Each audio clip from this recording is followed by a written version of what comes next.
ਸਤਿ ਸ੍ਰੀ ਅਕਾਲ ਜੀ। ਪੰਜਾਬੀ ਰੇਡੀਓ ਤੇ Punjabi TV USA ਵੇਖ ਸੁਣ ਰਹੇ ਹੋ ਤੁਸੀਂ ਸਾਰੇ ਤੇ ਇਸ ਸਮੇਂ ਪ੍ਰੋਗਰਾਮ ਲੈ ਕੇ ਹਾਜ਼ਰ ਹਾਂ beyond the headlines with Mandeep Punia. ਇਸ ਪ੍ਰੋਗਰਾਮ ਦੇ ਵਿੱਚ ਮਨਦੀਪ ਪੂਨੀਆ ਹੋਣਾ ਦਾ ਸਾਥ ਹੁੰਦਾ ਹੈ ਤੇ ਦੇਸ਼ ਵਿਦੇਸ਼ ਨਾਲ ਜੁੜੀਆਂ ਹੋਈਆਂ ਕਈ ਅਹਿਮ ਖਬਰਾਂ ਹੁੰਦੀਆਂ ਨੇ ਜਿਨ੍ਹਾਂ ਦੇ ਉੱਪਰ ਚਾਨਣਾ ਪਾਈਦਾ ਤੇ ਵਿਸ਼ਲੇਸ਼ਣ ਕਰਦੇ ਨੇ ਪੂਨੀਆ ਜੀ। ਸੋ ਉਹਨਾਂ ਨੂੰ ਨਾਲ ਲੈਂਦੇ ਆ ਤੇ ਫਿਰ ਰੁੱਖ ਖਬਰਾਂ ਦਾ ਕਰਾਂਗੇ। ਬਹੁਤ ਬਹੁਤ ਸਵਾਗਤ ਹੈ ਜੀ। ਸ਼ੁਕਰੀਆ। ਸਤਿ ਸ੍ਰੀ ਅਕਾਲ ਗੁਰਪ੍ਰੀਤ। ਸਤਿ ਸ਼੍ਰੀ ਅਕਾਲ ਜੀ। ਸੋ ਸਭ ਤੋਂ ਪਹਿਲਾਂ ਪਾਇਓ ਚਾਨਣਾ ਰੂਸ ਤੇ ਯੂਕਰੇਨ ਦੇ ਵਿਚਾਲੇ ਜੰਗ ਲਗਾਤਾਰ ਕਈ ਸਾਲਾਂ ਤੋਂ ਚੱਲ ਰਹੀ ਹੈ। ਇਸ ਵਿਚਾਲੇ ਹੁਣ ਖਬਰ ਇਹ ਨਿਕਲ ਕੇ ਆ ਰਹੀ ਹੈ ਕਿ ਇਸਤਾਨਬੁਲ ਦੇ ਵਿੱਚ ਦੋਨੋਂ ਧਿਰਾਂ ਦੇ ਪ੍ਰਤੀਨਿਧੀ ਮੰਡਲ ਦੀ ਬੈਠਕ ਚੱਲ ਰਹੀ ਹੈ। ਕੀ ਹੁਣ ਜੰਗ ਖਤਮ ਹੋਣ ਦੇ ਕੋਈ ਲੱਗ ਰਿਹਾ ਹੈ ਕੋਈ ਸੰਕੇਤ? ਹਾਂਜੀ, ਅੱਜ ਜੇ ਆਪਾਂ ਗੱਲ ਕਰੀਏ 3 ਸਾਲ ਹੋ ਗਏ ਨੇ ਰੂਸ ਅਤੇ ਯੂਕਰੇਨ ਦੀ ਜੰਗ ਲੱਗੇ ਹੋਏ ਤੇ ਜਦੋਂ ਟਰੰਪ ਉਹਨਾਂ ਨਾਲ ਜ਼ੈਲੈਂਸਕੀ ਦਾ ਇੱਕ ਸਮਝੌਤਾ ਹੁੰਦਾ ਗਾ ਜਿਹਦੇ 'ਚ ਉਹ ਯੂਕਰੇਨ ਨੂੰ ਯੂਕਰੇਨ ਆਪਣੇ ਤਕਰੀਬਨ 49% ਜਿਹੜੇ ਨੈਚੁਰਲ ਜਿਹੜੇ ਰਿਸੋਰਸਿਸ ਹੈਗੇ ਆ ਉਹਨਾਂ ਨੂੰ ਹੈਂਡਓਵਰ ਕਰਦੇ ਨੇ ਅਮਰੀਕਾ ਨੂੰ। ਉਸ ਤੋਂ ਬਾਅਦ ਇਹ ਲੱਗ ਰਿਹਾ ਸੀਗਾ ਕਿ ਹੁਣ ਕਿਤੇ ਨਾ ਕਿਤੇ ਜੰਗ ਰੁਕ ਜੂਗੀ, ਪਰ ਹਜੇ ਤੱਕ ਜਿਹੜਾ ਜੰਗ ਹੈਗੀ ਆ ਉੱਥੇ ਰੁਕੀ ਨਹੀਂ ਹੈਗੀ ਆ। ਅਮਰੀਕਾ ਦੇ ਮਾਰਕੋ ਰੂਬੀਓ ਦਾ ਵੀ ਬਿਆਨ ਆਇਆ ਇਸ ਦੇ ਬਾਰੇ। ਜਿਹੜੀ ਮੀਟਿੰਗ ਟਰਕੀ ਦੇ ਇਸਤਾਨਬੁਲ ਦੇ ਵਿੱਚ ਜਿਹੜੀ ਮੀਟਿੰਗ ਚੱਲ ਰਹੀ ਹੈ ਉਹਦੇ 'ਚ ਯੂਕਰੇਨੀ ਜਿਹੜਾ ਪੈਨਲ ਉਹ ਵੀ ਸ਼ਾਮਲ ਹੈਗਾ, ਰਸ਼ੀਆ ਦਾ ਪੈਨਲ ਵੀ ਸ਼ਾਮਲ ਹੈ। ਰਸ਼ੀਆ ਦੇ ਜਿਹੜੇ ਡਿਫੈਂਸ ਮਿਨਿਸਟਰ ਨੇ ਉਹ ਵੀ ਰੁਸਤਮ ਉਮਰੋਵ ਉਹ ਵੀ ਉਸ 'ਚ ਸ਼ਾਮਲ ਹੈਗੇ ਆ। ਲੇਕਿਨ ਇਹ ਦੱਸਿਆ ਜਾ ਰਿਹਾ ਹੈਗਾ ਕਿ ਜਿਹੜਾ ਰੂਸ ਹੈ ਉਹ ਏਦਾਂ ਦੀਆਂ ਗੱਲਾਂ ਇਸ ਮੀਟਿੰਗ 'ਚ ਚੱਕ ਰਿਹਾ ਹੈਗਾ ਜਿਹੜੀਆਂ ਕਿ ਯੂਕਰੇਨ ਵਾਸਤੇ ਪੂਰੀਆਂ ਕਰਨੀਆਂ ਔਖੀਆਂ ਨੇ। ਇਹ ਹਜੇ ਮੀਟਿੰਗ 'ਚੋਂ ਨਿਕਲ ਕੇ ਸਾਹਮਣੇ ਆ ਰਿਹਾ ਹੈਗਾ। ਇਸੇ ਕਰਕੇ ਮੈਨੂੰ ਲੱਗਦਾ ਹੈਗਾ ਕਿ ਜਿਹੜਾ ਮਾਰਕੋ ਰੂਬੀਓ ਦਾ ਬਿਆਨ ਆਇਆ ਹੈਗਾ ਅਮਰੀਕਾ ਦੇ ਜਿਹੜੇ ਵਿਦੇਸ਼ ਸਚਿਵ ਨੇ, ਉਹਨਾਂ ਨੇ ਇਹ ਕਿਹਾ ਹੈਗਾ ਕਿ ਬੇਸਿਕਲੀ ਇਹ ਜਿਹੜੀ ਮੀਟਿੰਗ ਹੈ ਇਹਦੇ 'ਚ ਕੋਈ ਹੱਲ ਨਿਕਲਣਾ ਮੁਸ਼ਕਲ ਹੈ, ਔਖਾ ਹੈ, ਕਿਉਂਕਿ ਇਹ ਹੱਲ ਕੱਢਣ ਵਾਸਤੇ ਕਿਤੇ ਨਾ ਕਿਤੇ ਪੁਤਿਨ ਨਾਲ ਗੱਲਬਾਤ ਕਰਨੀ ਪਊਗੀ ਤੇ ਇੱਕ ਹੋਰ ਵੱਡੀ ਅੱਡ ਤੋਂ ਮੀਟਿੰਗ ਕੱਢਣੀ ਪਊਗੀ। ਮਾਰਕੋ ਰੂਬੀਓ ਅਤੇ ਕਲੋਗ ਵੀ ਇਸ ਮੀਟਿੰਗ 'ਚ ਸ਼ਾਮਲ ਹੈਗੇ ਆ ਤੇ ਇਹਦੇ 'ਚ ਮਤਲਬ ਟਰਕਿਸ਼ ਪੈਨਲ ਵੀ ਸ਼ਾਮਲ ਹੈ, ਅਮਰੀਕਾ ਦਾ ਪੈਨਲ ਵੀ ਸ਼ਾਮਲ ਹੈ ਤੇ ਜਰਮਨੀ ਦਾ ਵੀ, ਫਰਾਂਸ ਦਾ ਵੀ, ਯੂਨਾਈਟਿਡ ਕਿੰਗਡਮ ਦੇ ਜਿਹੜੇ ਨੈਸ਼ਨਲ ਸਿਕਿਉਰਿਟੀ ਐਡਵਾਈਜ਼ਰ ਹੈਗੇ ਆ ਉਹ ਵੀ ਇਸ ਮੀਟਿੰਗ 'ਚ ਸ਼ਾਮਲ ਹੈਗੇ ਆ। ਯਾਨੀ ਕਿ ਇੱਕ ਵੱਡੀ ਮੀਟਿੰਗ ਹੋ ਰਹੀ ਹੈ। ਮਤਲਬ ਤੁਸੀਂ ਇਹਨੂੰ ਇਸ ਮੀਟਿੰਗ ਨੂੰ ਐਂ ਨਹੀਂ ਲੈ ਸਕਦੇ, ਵੱਡੀ ਮੀਟਿੰਗ ਹੋ ਰਹੀ ਹੈ। ਲੇਕਿਨ ਮੀਟਿੰਗ ਦੇ ਅੰਦਰ ਜਿਹੜਾ ਰਸ਼ੀਆ ਦਾ ਪੈਨਲ ਹੈ ਉਹ ਬਹੁਤ ਸਾਰੀਆਂ ਮੰਗਾਂ ਤੇ ਅੜਿਆ ਹੋਇਆ ਹੈਗਾ। ਇਸ ਕਰਕੇ ਹੀ ਜਿਹੜੇ ਮਾਰਕੋ ਰੂਬੀਓ ਨੇ ਮੀਟਿੰਗ ਦੇ ਵਿਚਾਲੇ ਇਹ ਬਿਆਨ ਦਿੱਤਾ ਹੈਗਾ। ਹੁਣ ਦੇਖਦੇ ਹਾਂ ਬਣਦਾ ਕੀ ਹੈ। ਬਾਕੀ ਇਹ ਦੱਸਿਆ ਜਾ ਰਿਹਾ ਹੈਗਾ ਕਿ ਇਸ ਮੀਟਿੰਗ ਤੋਂ ਬਾਅਦ ਕਿਤੇ ਨਾ ਕਿਤੇ ਸੀਜ਼ ਫਾਇਰ ਕਹਿ ਲਓ ਜਾਂ ਫਿਰ ਆਪਾਂ ਕਹਿ ਲਓ ਕਿ ਦੋਵੇਂ ਮੁਲਕਾਂ ਦੇ ਵਿਚਕਾਰ ਸ਼ਾਂਤੀ ਵਾਰਤਾ ਤਾਂ ਸ਼ੁਰੂ ਹੋ ਚੁੱਕੀ ਹੈਗੀ ਆ। ਮਤਲਬ ਉੱਥੇ ਚੀਜ਼ਾਂ ਨੋਰਮਲ ਹੋਣੀਆਂ ਸ਼ੁਰੂ ਹੋ ਜਾਣਗੀਆਂ ਅੱਗੇ। ਜੀ, ਸੋ ਵੇਖਾਂਗੇ ਉਸ ਦੇ ਵਿੱਚ ਬਣਦਾ ਕੀ ਹੈ। ਪਰ ਹੁਣ ਗੱਲ ਦੂਸਰੀ ਜੰਗ ਦੀ ਕਰ ਲਈਏ। ਉਧਰ ਗਜ਼ਾ ਦੇ ਵਿੱਚ ਵੀਰਵਾਰ ਤੋਂ ਲਗਾਤਾਰ ਅੰਨ੍ਹੇਵਾਹ ਇਜ਼ਰਾਈਲੀ ਹਵਾਈ ਹਮਲੇ ਹੋ ਰਹੇ ਨੇ। ਇਸ ਦੇ ਵਿੱਚ ਕਹਿੰਦੇ ਹੁਣ ਤੱਕ 114 ਦੇ ਕਰੀਬ ਲੋਕ ਮਾਰੇ ਗਏ ਨੇ ਜੀ। ਹਾਂਜੀ, 114 ਲੋਕਾਂ ਦੀ ਕੱਲ ਆਪਾਂ ਜਦੋਂ ਬੁਲੇਟਿਨ ਕਰ ਰਹੇ ਸੀ ਉਦੋਂ ਆਪਾਂ ਖਬਰ ਦਿੱਤੀ ਸੀਗੀ ਤਕਰੀਬਨ 92 ਲੋਕਾਂ ਦੀ ਡੈਥ ਹੋਣ ਦੀ ਖਬਰ ਸੀਗੀ। ਅੱਜ ਜਦੋਂ ਆਪਾਂ ਗੱਲ ਕਰ ਰਹੇ ਹੈਗੇ ਆ 114 ਲੋਕਾਂ ਦਾ ਡਾਟਾ ਨਿਕਲ ਕੇ ਸਾਹਮਣੇ ਆ ਰਿਹਾ, ਯਾਨੀ ਕਿ ਜਿਹੜੀ ਡੈਥ ਟੋਲ ਹੈਗੀ ਆ ਉਹ 114 ਵੱਧ ਚੁੱਕੀ ਹੈਗੀ ਆ। ਉੱਥੇ ਜਿਹੜੇ ਇਜ਼ਰਾਈਲੀ ਡਰੋਨ ਨਾਲ ਜਿਹੜੇ ਹਮਲੇ ਹੋਏ ਨੇ, ਬੇਸਿਕਲੀ ਇਹਨੂੰ 에ਅਰ ਸਟ੍ਰਾਈਕਸ, ਉੱਥੇ ਵੀ ਤੁਸੀਂ 에ਅਰ ਸਟ੍ਰਾਈਕਸ ਹੀ ਕਹੋਗੇ, ਜਿਹੜੇ ਹਵਾਈ ਹਮਲੇ ਹੋਏ ਨੇ ਉਹਦੇ ਕਰਕੇ ਇਹ ਚੀਜ਼ਾਂ ਨਿਕਲ ਕੇ ਸਾਹਮਣੇ ਆਈਆਂ ਹੈਗੀਆਂ। ਉੱਥੇ ਜਿਹੜਾ ਜਿਸ ਇਲਾਕੇ 'ਚ ਇਹ ਸਾਰਾ ਕੁਝ ਵਾਪਰਿਆ ਹੈਗਾ ਉੱਥੇ ਪੱਤਰਕਾਰਾਂ ਦੀ ਐਂਟਰੀ ਤੇ ਵੀ ਬੈਨ ਲਾ ਰੱਖਿਆ ਹੈਗਾ। ਜਿਹੜੀ ਹਮਾਸ ਸੰਚਾਲਿਤ ਜਿਹੜੀ ਡਿਫੈਂਸ ਤੇ ਮੈਡੀਕਲ ਏਡ ਉੱਥੇ ਜਿਹੜੀ ਆਰਗੇਨਾਈਜੇਸ਼ਨ ਹੈਗੀ ਆ ਉਹਦਾ ਕਹਿਣਾ ਹੈਗਾ ਕਿ ਤਕਰੀਬਨ 2023 ਤੋਂ ਬਾਅਦ, ਅਕਤੂਬਰ 2023 ਤੋਂ ਬਾਅਦ 52,829 ਲੋਕਾਂ ਦੀ ਡੈਥ ਹੋ ਚੁੱਕੀ ਹੈਗੀ ਆ। ਜਿਹੜੇ ਇਹ ਸਾਰੇ ਇਸ ਕਿਸਮ ਦੇ ਜਿਹੜੇ ਹਮਲੇ ਹੈਗੇ ਇਜ਼ਰਾਈਲ ਵੱਲੋਂ ਕੀਤੇ ਜਾ ਰਹੇ ਨੇ। ਤੇ ਆਪ ਲਾਓ ਤੁਸੀਂ 52,829 ਲੋਕਾਂ ਦੀ ਡੈਥ ਟੋਲ ਹੈਗੇ ਆ ਉਹ ਗਜ਼ਾ ਦੇ ਵਿੱਚ ਹੋ ਚੁੱਕੇ ਨੇ। ਖਾਸਾ ਵੱਡਾ ਨੰਬਰ ਹੈ ਜੀ ਉੱਥੇ। ਜੀ, ਸੋ ਹੁਣ ਆਪਾਂ ਕਰ ਲੈਂਦੇ ਹਾਂ ਗੱਲ ਭਾਰਤ ਪਾਕਿਸਤਾਨ ਦੇ ਵਿਚਾਲੇ ਤਣਾਅ ਦੀ। ਹਾਲਾਂਕਿ ਬਹੁਤ ਸਾਰੇ ਪੱਤਰਕਾਰ ਤਾਂ ਇਸ ਨੂੰ ਜੰਗ ਦਾ ਹੀ ਨਾਮ ਦੇਈ ਜਾਂਦੇ ਨੇ ਤੇ ਪਤਾ ਨਹੀਂ ਇਹ ਕਿੱਥੋਂ ਨਿਕਲਦੀ ਹੈ ਇਹ ਗੱਲ। ਪਰ ਆਪਾਂ ਇਸੇ ਤੇ ਜੇਕਰ ਗੱਲ ਕਰੀਏ ਤਾਂ ਉਧਰ ਸ਼ਹਬਾਜ਼ ਸ਼ਰੀਫ ਹੋਣਾ ਦਾ ਬਿਆਨ ਆਇਆ, ਕਹਿੰਦੇ ਜੇਕਰ ਤਾਂ ਗੱਲ ਅਮਨ ਤੇ ਕਰਨੀ ਹੈ ਤਾਂ ਅਸੀਂ ਤਿਆਰ ਹਾਂ ਕਰਨ ਨੂੰ। ਹਾਂਜੀ, ਇਹ ਜਿਹੜੀ ਖਬਰ ਆਈ ਹੈ ਇਹਨੂੰ ਇੰਡੀਅਨ ਮੀਡੀਆ ਹਾਲਾਂਕਿ ਅੱਡ ਕਿਸਮ ਨਾਲ ਪੋਰਟਰੇ ਕਰ ਰਿਹਾ ਹੈਗਾ। ਇੰਡੀਅਨ ਮੀਡੀਆ ਹੈਡਲਾਈਨ ਜੋ ਬਣਾ ਰਿਹਾ ਹੈਗਾ, ਮੈਂ ਤੁਹਾਨੂੰ ਉਹਦੇ ਨਾਲ ਉਹ ਸ਼ੁਰੂਆਤ ਕਰਨਾ ਚਾਹਾਂਗਾ। ਬੇਸਿਕਲੀ ਕੱਲ ਆਪਾਂ ਨੂੰ ਪਤਾ ਕਿ ਸ਼ਹਿਬਾਜ਼ ਸ਼ਰੀਫ ਹੋਰਾਂ ਨੇ ਇੱਕ ਕਮੈਂਟ ਕੀਤਾ ਸੀਗਾ। ਉਹਨਾਂ ਨੇ ਕਿਹਾ ਸੀਗਾ ਕਿ ਜੇ ਜੰਗ ਤੋਂ ਦਿਲ ਭਰ ਚੁੱਕਿਆ ਹੈਗਾ ਤਾਂ ਫਿਰ ਆਪਾਂ ਸ਼ਾਂਤੀ ਦੀ ਗੱਲ ਕਰ ਲਵਾਂਗੇ, ਅਸੀਂ ਤਿਆਰ ਹੈਗੇ ਆ, ਇਹ ਮੋਟਾ ਕਿਹਾ ਸੀਗਾ। ਤੇ ਲੇਕਿਨ ਇੰਡੀਅਨ ਮੀਡੀਆ ਇਹਨੂੰ ਪੋਰਟਰੇ ਇਹ ਕਰ ਰਿਹਾ ਹੈਗਾ ਕਿ ਕੁੱਟ ਖਾਣ ਤੋਂ ਬਾਅਦ ਹੁਣ ਸ਼ਾਂਤੀ ਵਾਸਤੇ ਮੰਨੇ ਸ਼ਹਿਬਾਜ਼ ਸ਼ਰੀਫ। ਇਹ ਬੜੀ ਅਜੀਬ ਹੈ ਇੰਡੀਅਨ ਮੀਡੀਆ ਦੀ। ਇੰਡੀਅਨ ਮੀਡੀਆ ਪਹਿਲਾਂ ਵੀ ਬਹੁਤ ਘਟੀਆ ਕਿਸਮ ਦੀ ਕਵਰੇਜ ਕਰਦਾ ਰਿਹਾ ਹੈਗਾ। ਜਦੋਂ ਦੋਵੇਂ ਮੁਲਕਾਂ ਦੇ ਵਿਚਕਾਰ ਸੀਜ਼ ਫਾਇਰ ਲੱਗ ਚੁੱਕਿਆ ਹੈਗਾ, ਚੀਜ਼ਾਂ ਅੱਗੇ ਵੱਧ ਚੁੱਕੀਆਂ ਨੇ, ਸ਼ਾਂਤੀ ਵੱਲ ਵੱਧ ਚੁੱਕੀਆਂ ਨੇ, ਪੀਸ ਵੱਲ ਵੱਧ ਚੁੱਕੀਆਂ ਨੇ, ਤੇ ਫਿਰ ਮੈਨੂੰ ਲੱਗਦਾ ਹੈਗਾ ਕਿ ਇਸ ਕਿਸਮ ਦੀ ਹੈਡਲਾਈਨਾਂ ਤੋਂ ਬਚਣਾ ਚਾਹੀਦਾ। ਤੇ ਮੋਟਾ ਇਹ ਨਿਕਲ ਕੇ ਆ ਰਿਹਾ। ਬਾਕੀ ਦੇਖਦੇ ਹਾਂ, ਕਿਉਂਕਿ ਮੋਦੀ ਹੋਣੀ ਵੀ ਬੁੱਧ ਪੂਰਨਿਮਾ ਤੇ ਸ਼ਾਂਤੀ ਦੀ ਗੱਲ ਕਰ ਚੁੱਕੇ ਹੈਗੇ। ਉਸ ਤੋਂ ਬਾਅਦ ਹੀ ਸ਼ਹਿਬਾਜ਼ ਸ਼ਰੀਫ ਹੋਰਾਂ ਨੇ ਬਿਆਨ ਦਿੱਤਾ ਸੀਗਾ। ਦੇਖਦੇ ਹਾਂ ਕਿ ਆਪਾਂ ਕੀ ਇਸ 'ਚ ਆਪਾਂ ਨੂੰ ਦੇਖਣ ਨੂੰ ਕੀ ਮਿਲਦਾ ਹੈਗਾ। ਪਰ ਮੋਟਾ ਸ਼ਹਿਬਾਜ਼ ਸ਼ਰੀਫ ਹੋਰੀ ਤਾਂ ਤਿਆਰ ਨੇ ਪੀਸ ਵਾਸਤੇ। ਉਦਾਂ ਉਹ ਫਾਈਟ 'ਚ ਗਏ ਵੀ ਨਹੀਂ ਸੀ, ਕਿਉਂਕਿ ਪਹਿਲਾ ਅਟੈਕ ਉਹਨਾਂ ਨੇ ਨਹੀਂ ਕੀਤਾ ਸੀਗਾ। ਪਹਿਲਾ ਅਟੈਕ ਇੰਡੀਆ ਵੱਲੋਂ ਜਿਹੜੇ 9 ਟਿਕਾਣਿਆਂ ਤੇ ਜਿਹੜੇ ਕੀਤੇ ਗਏ ਸੀਗੇ, ਉਹਨਾਂ ਦਾ ਰਿਟੈਲੀਏਟ ਕੀਤਾ ਹੈਗਾ। ਇਸ ਕਰਕੇ ਇੰਟਰਨੈਸ਼ਨਲ ਮੀਡੀਆ ਦੇ ਵਿੱਚ ਵੀ, ਇੰਟਰਨੈਸ਼ਨਲ ਕਮਿਊਨਿਟੀ ਦੇ ਵਿੱਚ ਵੀ ਪਾਕਿਸਤਾਨ ਦਾ ਇਹ ਪੱਖ ਬਹੁਤ ਸਟਰੋਂਗ ਆ। ਤੇ ਹੁਣ ਪੀਸ ਦੀ ਵੀ ਗੱਲ ਉਹੀ ਕਰ ਰਹੇ ਨੇ। ਉਹਨਾਂ ਨੇ ਤਕਰੀਬਨ 3 ਦਰਜਨ ਮੁਲਕਾਂ ਦਾ ਧੰਨਵਾਦ ਵੀ ਕੀਤਾ ਸੀ ਸੀਜ਼ ਫਾਇਰ ਤੋਂ ਬਾਅਦ। 36 ਮੁਲਕਾਂ ਦਾ ਧੰਨਵਾਦ ਕੀਤਾ ਸੀਗਾ। ਭਾਰਤ ਨੇ ਕਿਸੇ ਵੀ ਮੁਲਕ ਦਾ ਧੰਨਵਾਦ ਨਹੀਂ ਕੀਤਾ। ਇਨਫੈਕਟ ਭਾਰਤ ਨਾਲ ਕੋਈ ਮੁਲਕ ਖੜਿਆ ਵੀ ਨਹੀਂ। ਇਰਾਨ ਮਾੜੀ ਮੋਟੀ ਖੜਨ ਦੀ ਕੋਸ਼ਿਸ਼ ਕਰ ਰਿਹਾ ਸੀਗਾ। ਉਹਦੇ ਵਿਚਾਲੇ ਹੀ ਜਿਹੜਾ ਇਹ ਮੇਜਰ ਗੌਰਵ ਆ ਰਿਹਾ ਸੀ, ਉਹਨੇ ਊਟ ਪਟਾਂਗ ਉਹਨਾਂ ਦੇ ਡਿਫੈਂਸ ਮਿਨਿਸਟਰ ਬਾਰੇ ਇੱਕ ਵੀਡੀਓ ਪਾਤੀ ਸੀਗੀ। ਉਸ ਤੋਂ ਬਾਅਦ ਇਰਾਨ ਨੇ ਵੀ ਕਿਤੇ ਨਾ ਕਿਤੇ ਬੈਕਆਊਟ ਕਰ ਲਿਆ ਸੀ। ਯਾਨੀ ਕਿ ਇੱਕ ਪੂਰੀ ਸਟ੍ਰੈਟੇਜਿਕ ਆਪਾਂ ਕਹਿ ਲਈਏ ਡਿਪਲੋਮੈਟਿਕ ਫੇਲਿਅਰ ਸੀਗਾ ਇੰਡੀਆ ਵੱਲੋਂ। ਖੈਰ ਜੀ, ਸੋ ਜੇਕਰ ਆਪਾਂ ਇਸੇ ਦੇ ਵਿੱਚ ਅੱਗੇ ਚੱਲੀਏ ਤਾਂ ਕਹਿੰਦੇ ਕਰੋਨਾ ਦੇ ਮਾਮਲੇ ਹਾਂਗਕਾਂਗ ਦੇ ਵਿੱਚ ਖਾਸੇ ਇਕੱਠੇ ਆ ਗਏ ਨੇ। ਉਸ ਤੋਂ ਬਾਅਦ ਸਿੰਗਾਪੁਰ 'ਚ ਵੀ ਅਲਰਟ ਹੈ ਤੇ ਕਾਫੀ ਇਜ਼ਾਫਾ ਹੋਇਆ ਇਹਨਾਂ 'ਚ। ਹਾਂਜੀ, ਮਤਲਬ ਕਿਉਂਕਿ ਪਿਛਲੇ ਕਾਫੀ ਟਾਈਮ ਤੋਂ ਆਪਾਂ ਗੱਲ ਕਰ ਲਈਏ 4 ਸਾਲ ਤੋਂ, ਤਾਂ 2021 ਤੋਂ ਬਾਅਦ ਤਾਂ ਮਤਲਬ ਲਗਭਗ ਜ਼ੀਰੋ ਦੇ ਆਸ-ਪਾਸ ਹੀ ਸੀਗੇ ਮਾਮਲੇ। ਕੋਈ ਏਡੇ ਮਾਮਲੇ ਦੇਖਣ ਨੂੰ ਨਹੀਂ ਮਿਲਦੇ ਸੀ। ਇੱਕ ਅੱਧਾ ਮਾਮਲਾ ਆਉਂਦਾ ਸੀਗਾ। ਹੁਣ ਹਾਂਗਕਾਂਗ ਦੇ ਵਿੱਚ ਅੱਜ ਦੇ ਟਾਈਮ, ਅੱਜ ਹੀ ਮਤਲਬ ਅੱਜ ਦੇ ਦਿਨ ਜਦੋਂ ਆਪਾਂ ਗੱਲ ਕਰ ਰਹੇ ਹਾਂ, ਉਦੋਂ ਹੀ 31 ਜਿਹੜੇ ਨਏ ਕੇਸ ਹੈਗੇ ਆ ਉਹ ਸਾਹਮਣੇ ਆਏ ਨੇ।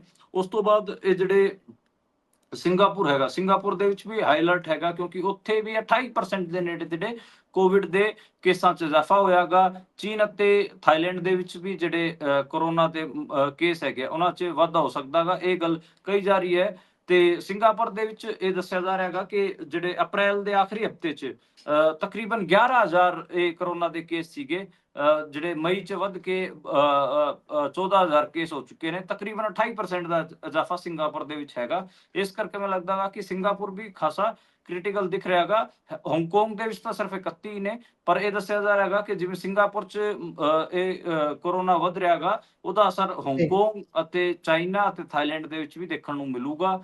ਤੇ ਯਾਨੀ ਕਿ ਹੁਣ ਏਸ਼ੀਆ ਦੇ ਜਿਹੜਾ ਆਪਾਂ ਖਾਸ ਕਰ ਏਸ਼ੀਆ ਸਬ ਕੰਟੀਨੈਂਟ ਹੈਗਾ, ਏਸ਼ੀਆ ਕੰਟੀਨੈਂਟ ਹੈਗਾ, ਉਹਦੇ ਅੱਡ ਮੁਲਕਾਂ ਦੇ ਵਿੱਚ ਵੀ ਫੈਲਣ ਦਾ ਖਤਰਾ ਲਗਾਤਾਰ ਮੰਡਰਾ ਰਿਹਾ। ਦੇਖਦੇ ਹਾਂ ਕੀ ਬਣਦਾ ਹੈਗਾ। ਪਰ ਸਿੰਗਾਪੁਰ ਦੇ ਵਿੱਚ ਅੱਜ ਦੇ ਟਾਈਮ ਸਭ ਤੋਂ ਜ਼ਿਆਦਾ ਆਪਾਂ ਕੋਰੋਨਾ ਦਾ ਕੇਸ ਦੇਖ ਰਹੇ ਹਾਂ। ਇੰਡੀਆ ਦੇ ਵਿੱਚ 3 ਲਹਿਰਾਂ ਆਈਆਂ ਸੀਗੀਆਂ, ਜਿਹਦੇ 'ਚ ਕੋਵਿਡ ਆਪਾਂ ਨੂੰ ਦੇਖਣ ਨੂੰ ਮਿਲਿਆ ਸੀਗਾ। ਤੇ ਦੂਜੀ ਅਤੇ ਤੀਜੀ ਜਿਹੜੀ ਲਹਿਰ ਸੀ ਕੋਰੋਨਾ ਦੀ, ਉਹ ਤਾਂ ਖਾਸੀ ਮਤਲਬ ਡਰਾਵਨੀ ਸੀਗੀ, ਕਿਉਂਕਿ ਉਹਦੇ 'ਚ ਮੌਤਾਂ ਵੀ ਬਹੁਤ ਹੋਈਆਂ ਸੀ। ਪਿੱਛੇ ਜੇ ਡੇਟਾ ਵੀ ਵਾਇਰਲ ਹੋਇਆਗਾ, ਦਾ ਹਿੰਦੂ ਨੇ ਸਟੋਰੀ ਕੀਤੀ ਸੀਗੀ ਕਿ ਕੋਵਿਡ ਦੇ ਦੌਰਾਨ ਤਕਰੀਬਨ 21 ਲੱਖ ਲੋਕਾਂ ਦੀਆਂ ਮੌਤਾਂ ਇੰਡੀਆ ਦੇ ਵਿੱਚ ਹੋਈਆਂ ਸੀਗੀਆਂ। ਸਰਕਾਰ ਬਹੁਤ ਜ਼ਿਆਦਾ ਡੇਟਾ ਛੁਪਾ ਰਹੀ ਸੀ, ਲੁਕੋ ਰਹੀ ਸੀ ਮੌਤਾਂ ਦਾ। ਪਰ ਇੰਡੀਆ ਦੇ ਵਿੱਚ ਇਹ 3-4 ਦਿਨ ਪਹਿਲਾਂ ਜਦੋਂ ਜਿਸ ਦਿਨ ਸੀਜ਼ ਫਾਇਰ ਹੋਇਆਗਾ, ਉਸ ਤੋਂ ਅਗਲੇ ਦਿਨ ਦੀ ਸਟੋਰੀ ਹੈ ਜੀ ਦਾ ਹਿੰਦੂ ਦੀ। ਤੇ ਉਸ ਸਟੋਰੀ 'ਚ ਤਾਂ ਹਿੰਦੂ ਨੇ ਦੱਸਿਆ ਸੀਗਾ ਕਿ 21 ਲੱਖ ਲੋਕਾਂ ਦੀਆਂ ਡੈਥਸ ਕੋਰੋਨਾ ਦੌਰਾਨ ਹੋਈਆਂ ਸੀਗੀਆਂ। ਉਹ ਜਿਹੜਾ 1 ਸਾਲ ਸੀਗਾ 2020-21 ਵਾਲਾ, ਉਸ ਦੌਰਾਨ 21 ਲੱਖ ਲੋਕਾਂ ਦੀਆਂ ਡੈਥਸ ਹੋਈਆਂ ਸੀ ਕੋਰੋਨਾ ਕਰਕੇ। ਜੀ, ਸੋ ਅਗਲੀ ਖਬਰ ਤੇ ਜੇਕਰ ਚੱਲੀਏ ਤਾਂ ਉਧਰ ਭਾਰਤੀ ਵਿਦੇਸ਼ ਮੰਤਰੀ ਐਸ.ਜੇ. ਸ਼ੰਕਰ ਹੁਣੀ ਪਹਿਲੀ ਵਾਰ ਤਾਲਿਬਾਨ ਸਰਕਾਰ ਦੇ ਨਾਲ ਗੱਲਬਾਤ ਤੇ ਆਏ ਨੇ ਤੇ ਕੀ ਗੱਲਬਾਤ ਹੋਈ ਹੈ। ਹਾਂਜੀ, ਜਿਹੜੇ ਭਾਰਤੀ ਵਿਦੇਸ਼ ਮੰਤਰੀ ਹੈਗੇ ਐਸ.ਜੇ. ਸ਼ੰਕਰ ਉਹਨਾਂ ਦੀ ਗੱਲਬਾਤ ਅਫਗਾਨਿਸਤਾਨ ਦੇ ਜਿਹੜੇ ਤਾਲਿਬਾਨੀ ਸਰਕਾਰ ਹੈ ਉਹਨਾਂ ਦੇ ਵਿਦੇਸ਼ ਮੰਤਰੀ ਮਾਉਲਵੀ ਆਮਿਰ ਖਾਨ ਮੁਤਕੀ ਨਾਲ ਫੋਨ ਤੇ ਗੱਲਬਾਤ ਹੋਈ ਹੈ। ਉਹਨਾਂ ਨੇ ਇਹ ਕਿਹਾਗਾ ਕਿ ਪਹਿਲਗਾਮ ਹਮਲੇ ਤੇ ਤੁਸੀਂ ਨਿੰਦਾ ਕੀਤੀ ਸੀ, ਉਹਦੇ ਵਾਸਤੇ ਅਸੀਂ ਸ਼ੁਕਰੀਆ ਕਹਿੰਦੇ ਹਾਂ। ਪਾਕਿਸਤਾਨ ਵੱਲੋਂ ਇੱਕ ਕਲੇਮ ਵੀ ਕੀਤਾ ਗਿਆ ਸੀਗਾ ਕਿ ਇੱਕ ਮਿਸਾਈਲ ਇੰਡੀਆ ਦੀ ਬਾਰਡਰ ਕ੍ਰੋਸ ਕਰਕੇ, ਪਾਕਿਸਤਾਨ ਨੂੰ ਕ੍ਰੋਸ ਕਰਕੇ ਅਫਗਾਨਿਸਤਾਨ ਤੱਕ ਪਹੁੰਚ ਗਈ ਸੀਗੀ। ਉਹਨੂੰ ਤਾਲਿਬਾਨ ਵਾਲਿਆਂ ਨੇ ਇੱਕ ਸਿਰੇ ਤੋਂ ਖਾਰਜ ਕੀਤਾ ਸੀਗਾ। ਤੇ ਉਸ ਤੋਂ ਬਾਅਦ ਹੀ ਕਿਤੇ ਨਾ ਕਿਤੇ ਇਹ ਜਿਹੜੀ ਦੋਸਤੀ ਦਾ ਹੱਥ ਹੈਗਾ ਅਫਗਾਨਿਸਤਾਨ ਵੱਲ ਇਹ ਐਸ ਜੈਸ਼ੰਕਰ ਹੋਣਾ ਨੇ ਵਧਾਇਆਗਾ। ਬੇਸਿਕਲੀ ਇੰਡੀਆ ਨੇ ਜਿਹੜੀ ਆਪਣੇ ਆਲੇ ਦੁਆਲੇ ਦੇ ਮੁਲਕ ਨੇ ਉਹਨਾਂ ਨਾਲ ਬਹੁਤ ਵਿਗਾੜ ਰੱਖੀ ਹੈ, ਇਸ ਕਰਕੇ ਉਹਨਾਂ ਨੂੰ, ਇੰਡੀਆ ਵਾਲਿਆਂ ਨੂੰ ਵੀ ਕਿਤੇ ਨਾ ਕਿਤੇ ਦੋਸਤਾਂ ਦੀ ਲੋੜ ਹੈਗੀ ਆ। ਜੇ ਆਪਾਂ ਮਤਲਬ ਅੱਜ ਮੈਂ ਸਟ੍ਰੇਟਲੀ ਇਸ ਜੀਓਪੋਲਿਟਿਕਸ ਬਾਰੇ ਗੱਲ ਕਰਨੀ ਹੋਵੇ, ਖਾਸਕਰ ਸਾਊਥ ਇੰਡੀਆ ਦੀ ਸਾਊਥ ਏਸ਼ੀਆ ਦੀ ਜੀਓਪੋਲਿਟਿਕਸ ਬਾਰੇ ਗੱਲ ਕਰਨੀ ਹੋਵੇ ਤਾਂ ਦੇਖੋ, ਇੰਡੀਆ ਦੀ ਪਾਕਿਸਤਾਨ ਨਾਲ ਨਹੀਂ ਬਣ ਰਹੀ, ਚਾਈਨਾ ਨਾਲ ਨਹੀਂ ਬਣ ਰਹੀ, ਸ੍ਰੀਲੰਕਾ ਨਾਲ ਵੀ ਅਸੀਂ ਵਿਗਾੜੀ ਬੈਠੇ ਹੈਗੇ ਆ, ਤੇ ਮਾਲਦੀਵ ਨਾਲ ਆਪਾਂ ਵਿਗਾੜੀ ਬੈਠੇ ਹੈਗੇ ਆ, ਤੇ ਅਫਗਾਨਿਸਤਾਨ ਨਾਲ ਵੀ ਆਪਾਂ ਵਿਗਾੜੀ ਬੈਠੇ ਹੈਗੇ ਆ। ਪਰ ਪਹਿਲੀ ਵਾਰ ਕਿਤੇ ਨਾ ਕਿਤੇ ਐਸ ਜੈਸ਼ੰਕਰ ਨੇ ਖੁਦ ਫੋਨ ਕਰਕੇ ਤਾਲਿਬਾਨ ਦੇ ਜਿਹੜੇ ਵਿਦੇਸ਼ ਮੰਤਰੀ ਹੈਗੇ ਉਹਨਾਂ ਨੂੰ ਸ਼ੁਕਰੀਆ ਅਦਾ ਕੀਤਾ ਹੈਗਾ, ਤੇ ਕਿਹਾ ਹੈਗਾ ਕਿ ਅੱਗੇ ਤੁਸੀਂ ਸਾਡਾ ਸਾਥ ਦਿਓ। ਇਸ ਕਿਸਮ ਦੀ ਗੱਲ ਆਈ ਹੈਗੀ ਆ। ਇਰਾਨ ਨਾਲ ਤਾਂ ਮੈਂ ਆਪਣੇ ਬੁਲੇਟਿਨ 'ਚ ਪਹਿਲਾਂ ਦੱਸ ਹੀ ਚੁੱਕਿਆ ਹਾਂ ਕਿ ਜਿਹੜੇ ਉਹਨਾਂ ਦੇ ਡਿਫੈਂਸ ਮਿਨਿਸਟਰ ਸੀਗੇ ਉਹਨਾਂ ਬਾਰੇ ਉਲਟਾ ਸਿੱਧਾ ਬਿਆਨ ਦਿੱਤਾ ਸੀਗਾ ਮੇਜਰ ਆਰੀਆ ਨੇ। ਉਸ ਤੋਂ ਬਾਅਦ ਉਹ ਵੀ ਪਿੱਛੇ ਹੋ ਗਏ ਸੀਗੇ। ਹੁਣ ਇਰਾਨ ਨਾਲ ਵੀ ਕਿਤੇ ਨਾ ਕਿਤੇ ਕੋਸ਼ਿਸ਼ ਕਰੂਗਾ ਕਿ ਇੰਡੀਆ ਆਪਣੇ ਰਸਤੇ ਸੁਧਾਰੇ। ਪਰ ਤੁਸੀਂ ਇਹ ਲਾਓ, ਸਾਊਥ ਏਸ਼ੀਆ ਦੇ ਜਿੰਨੇ ਵੀ ਮੁਲਕ ਪੈਂਦੇ ਨੇ ਉਹਨਾਂ ਨਾਲ ਜਿਹੜੀ ਆਪਾਂ ਗੱਲ ਕਰ ਲਈਏ ਕਿ ਇੰਡੀਆ ਦੀ ਨਹੀਂ ਬਣ ਰਹੀ, ਉਹਨਾਂ ਦੀ ਦਾਲ ਨਹੀਂ ਗਲ ਰਹੀ। ਹੁਣ ਦੇਖਦੇ ਹਾਂ ਅਫਗਾਨਿਸਤਾਨ ਨਾਲ ਜਿਹੜੇ ਤਾਲਿਬਾਨ ਦਾ ਸ਼ੁਕਰੀਆ ਅਦਾ ਕਰ ਰਹੇ ਨੇ ਕਿ ਉਹ ਇਹਨਾਂ ਨੂੰ ਸੀਰੀਅਸ ਲੈਣਗੇ, ਕਿ ਅੱਗੇ ਕੋਈ ਰਿਲੇਸ਼ਨ ਰੱਖਣਗੇ ਨਹੀਂ ਰੱਖਣਗੇ, ਅੱਗੇ ਪਤਾ ਲੱਗੂਗਾ ਜੀ। ਜੀ, ਸੋ ਉਹ ਤਾਂ ਵੇਖਾਂਗੇ ਜਦੋਂ ਹੁਣ ਅੱਗੇ ਪਤਾ ਲੱਗੂਗਾ। ਪਰ ਉਧਰ ਐਮਪੀ ਵਾਲੇ ਨਹੀਂ ਹਟਦੇ ਭਾਈ। ਮੱਧ ਪ੍ਰਦੇਸ਼ ਦੇ ਪਹਿਲਾਂ ਮੰਤਰੀ ਨੇ ਬੜਾ ਭੱਦਾ ਬਿਆਨ ਦਿੱਤਾ ਕੁਰੈਸ਼ੀ ਨੂੰ ਲੈ ਕੇ, ਤੇ ਉਸ ਤੋਂ ਬਾਅਦ ਹੁਣ ਇੱਕ ਹੋਰ ਬਿਆਨ ਉੱਥੋਂ ਹੀ ਆਇਆ, ਤੇ ਇਹ ਬਿਆਨ ਡਿਪਟੀ ਸੀਐਮ ਦਾ। ਤੇ ਡਿਪਟੀ ਸੀਐਮ ਨੇ ਤਾਂ ਸਿੱਧਾ ਹੁਣ ਸੈਨਾ ਨੂੰ ਕਹਿੰਦੇ ਚਰਨਾਂ 'ਚ ਹੀ ਸਿੱਟਤਾ ਇਹ ਪ੍ਰਧਾਨ ਮੰਤਰੀ ਸਾਹਿਬ ਦੇ। ਪੂਰਾ ਬਿਆਨ ਕੀ ਹੈ ਤੇ ਕੀ ਕੁਝ ਹੋ ਰਿਹਾ ਹੈ? ਹਾਂਜੀ, ਤੁਸੀਂ ਸਹੀ ਕਹਿ ਰਹੇ ਹੋ ਕਿ ਜਿਹੜੇ ਮੱਧ ਪ੍ਰਦੇਸ਼ ਦੇ ਬੀਜੇਪੀ ਦੇ ਆਗੂ ਨੇ ਉਹ ਨਹੀਂ ਹਟ ਰਹੇ। ਉਹ ਲਗਾਤਾਰ ਜਿਹੜੇ ਇੰਡੀਅਨ ਆਰਮੀ ਹੈ ਉਹਦੇ ਉੱਤੇ ਉਲਟੇ ਸਿੱਧੇ ਬਿਆਨ ਦੇ ਰਹੇ ਨੇ। ਪਹਿਲਾਂ ਵਿਜੇ ਸ਼ਾਹ ਨੇ ਕਰਨਲ ਸੋਫੀਆ ਕੁਰੈਸ਼ੀ ਤੇ ਉਲਟਾ ਸਿੱਧਾ ਬਿਆਨ ਦਿੱਤਾ ਸੀਗਾ। ਹੁਣ ਉੱਥੋਂ ਦੇ ਡਿਪਟੀ ਚੀਫ ਮਿਨਿਸਟਰ ਜਗਦੀਸ਼ ਦੇਵੜਾ ਨੇ ਇਹ ਬਿਆਨ ਦਿੱਤਾ। ਉਸਨੇ ਕਿਹਾ ਹੈਗਾ ਕਿ ਪ੍ਰਧਾਨ ਮੰਤਰੀ ਜੀ ਦਾ ਧੰਨਵਾਦ ਦੇਣਾ ਚਾਹੀਦਾ ਪੂਰੇ ਮੁਲਕ ਨੂੰ, ਕਿਉਂਕਿ ਜਿਹੜੀ ਪੂਰੇ ਮੁਲਕ ਦੀ ਸੈਨਾ ਸੀਗੀ, ਸਾਰੇ ਸੈਨਿਕ ਉਹਨਾਂ ਦੇ ਚਰਨਾਂ 'ਚ ਨਤਮਸਤਕ ਸੀਗੇ, ਤੇ ਉਹਨਾਂ ਨੇ ਫਿਰ ਯੁੱਧ ਆਪਾਂ ਨੂੰ ਜਿਤਾਤਾ ਹੈਗਾ। ਤੇ ਐਡੀ ਭੈੜੀ ਗੱਲ ਕਹੀ ਹੈ ਕਿ ਉਹਨਾਂ ਨੇ ਜਿਹੜੀ ਇੰਡੀਅਨ ਆਰਮੀ ਹੈ ਉਹਨੂੰ ਨਤਮਸਤਕ ਕਰਤਾ ਹੈਗਾ ਪ੍ਰਧਾਨ ਮੰਤਰੀ ਨਰਿੰਦਰ ਮੋਦੀ ਦੇ ਚਰਨਾਂ 'ਚ। ਮੈਨੂੰ ਲੱਗਦਾ ਹੈ ਕਿ ਇੱਕ ਘਟੀਆ ਕਿਸਮ ਦਾ ਬਿਆਨ ਹੈ। ਉਹਨਾਂ ਤੇ FIR ਦਰਜ ਹੋਣੀ ਚਾਹੀਦੀ, ਜਿਵੇਂ MP ਹਾਈ ਕੋਰਟ ਨੇ ਸੂਓ ਮੋਟੋ ਲੈ ਕੇ ਵਿਜੇ ਸ਼ਾਹ ਤੇ FIR ਦਰਜ ਕਰਨ ਦੀ ਗੱਲ ਕਹੀ ਸੀ ਤੇ ਦਰਜ ਕਰਾਈ ਸੀਗੀ। ਮੈਨੂੰ ਲੱਗਦਾ ਵਾ ਕਿ ਜਿਹੜੇ ਇਹ ਡਿਪਟੀ CM ਹੈਗੇ ਆ ਜਗਦੀਸ਼ ਦੇਵੜਾ, ਇਹਨਾਂ ਤੇ ਵੀ FIR ਦਰਜ ਹੋਣੀ ਚਾਹੀਦੀ। ਇਹ ਮਤਲਬ ਕੀ ਮਤਲਬ ਹੋ ਗਿਆ ਕਿ ਇੰਡੀਅਨ ਆਰਮੀ ਗੁਲਾਮ ਥੋੜੀ ਨਾ ਕਿ ਪ੍ਰਧਾਨ ਮੰਤਰੀ ਮੋਦੀ ਦੀ, ਕਿ ਉਹਨਾਂ ਦੇ ਚਰਨਾਂ 'ਚ ਨਤਮਸਤਕ ਹੋਊਗੀ। ਇਹ ਬਹੁਤ ਘਟੀਆ ਕਿਸਮ ਦਾ ਬਿਆਨ ਹੈ। ਇਹ ਕੋਈ ਮਤਲਬ ਆਰਮੀ ਦੀ, ਸੈਨਾ ਦੀ ਜਾਂ ਫਿਰ ਇੰਡੀਅਨ ਮਤਲਬ ਇਸ ਕਿਸਮ ਦੀਆਂ ਚੀਜ਼ਾਂ ਦੀ ਰਿਸਪੈਕਟ ਕਰਦੇ ਨਹੀਂ। ਇਹ ਤਾਂ ਉਹੀ ਲੋਕ ਨੇ ਜਿਨ੍ਹਾਂ ਨੇ ਇੰਡੀਅਨ ਕਨਸਟੀਟਿਊਸ਼ਨ ਸਾੜਿਆ ਵੀ ਸੀਗਾ। ਤੇ ਇਹ ਮਤਲਬ ਇਹ ਅੱਡ ਤੋਂ ਆਪਣਾ ਸਾਰਾ ਕੁਝ ਬਣਾਉਣਾ ਚਾਹੁੰਦੇ ਨੇ। ਉਹਦੇ 'ਚ ਦੇਖੋ ਕਿ ਮਤਲਬ ਇਹਨਾਂ ਨੂੰ ਸੋਫੀਆ ਕੁਰੈਸ਼ੀ ਵੀ ਬਰਦਾਸ਼ਤ ਨਹੀਂ ਹੈ, ਤੇ ਇੰਡੀਅਨ ਆਰਮੀ ਦੀ ਮਾੜੀ ਮੋਟੀ ਜਿਹੜੀ ਆਟੋਨਮੀ, ਉੱਦਾਂ ਆਟੋਨਮੀ ਨਾਮ ਦੀ ਚੀਜ਼ ਤਾਂ ਕੋਈ ਹੁੰਦੀ ਨਹੀਂ, ਪਰ ਜਿਹੜੀ ਜਿੰਨੀ ਵੀ ਹੈਗੀ ਆ ਕਹਿਣ ਦਾ ਭਾਵ ਇਹ ਹੈ ਕਿ ਉਹਨੂੰ ਵੀ ਇਹ ਕਹਿ ਰਹੇ ਨੇ ਕਿ ਇਹ ਪ੍ਰਧਾਨ ਮੰਤਰੀ ਮੋਦੀ ਦੇ ਚਰਨਾਂ 'ਚ ਨਤਮਸਤਕ ਹੈਗੇ ਆ। ਤੇ ਇਹ ਬੜਾ ਮਤਲਬ ਅਜੀਬ ਸਟੇਟਮੈਂਟ ਤੁਸੀਂ ਕਹਿ ਸਕਦੇ ਹੋ।